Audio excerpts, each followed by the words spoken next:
À Léon Verte, je demande pardon aux enfants d'avoir dédié ce livre à une grande personne. J'ai une excuse sérieuse, cette grande personne est le meilleur ami que j'ai au monde. J'ai une autre excuse, cette grande personne peut tout comprendre, même les livres pour enfants.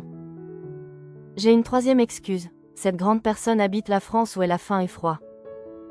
Elle a bien besoin d'être consolée. Si toutes ces excuses ne suffisent pas, je veux bien dédier ce livre à l'enfant qu'a été autrefois cette grande personne. Toutes les grandes personnes ont d'abord été des enfants, mais peu d'entre elles s'en souviennent. Je corrige donc ma dédicace. À Léon Verte quand il était petit garçon. Premier chapitre. Lorsque j'avais 6 ans, j'ai vu, une fois, une magnifique image, dans un livre sur la forêt vierge qui s'appelait « Histoire vécue ». Ça représentait un serpent boa qui avalait un fauve. Voilà la copie du dessin.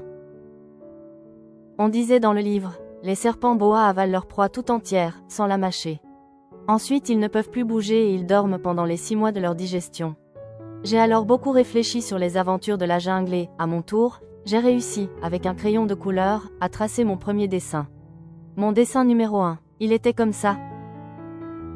J'ai montré mon chef-d'œuvre aux grandes personnes et je leur ai demandé si mon dessin leur faisait peur. Elles m'ont répondu, pourquoi un chapeau ferait-il peur?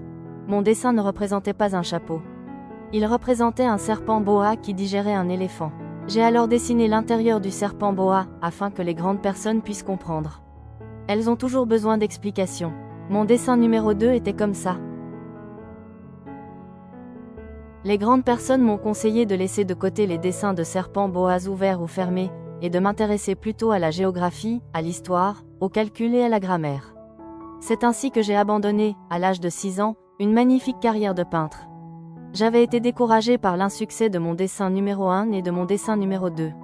Les grandes personnes ne comprennent jamais rien toutes seules, et c'est fatigant, pour les enfants, de toujours et toujours leur donner des explications. J'ai donc dû choisir un autre métier et j'ai appris à piloter des avions. J'ai volé un peu partout dans le monde.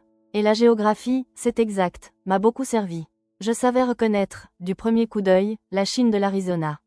C'est très utile, si l'on est égaré pendant la nuit. J'ai ainsi eu, au cours de ma vie, des tas de contacts avec des tas de gens sérieux. J'ai beaucoup vécu chez les grandes personnes. Je les ai vus de très près. Ça n'a pas trop amélioré mon opinion.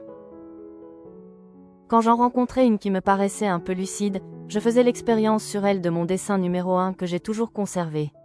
Je voulais savoir si elle était vraiment compréhensive. Mais toujours elle me répondait, c'est un chapeau. Alors je ne lui parlais ni de serpent boa, ni de forêt vierge, ni d'étoiles. Je me mettais à sa portée. Je lui parlais de bridge, de golf, de politique et de cravate. Et la grande personne était bien contente de connaître un homme aussi raisonnable.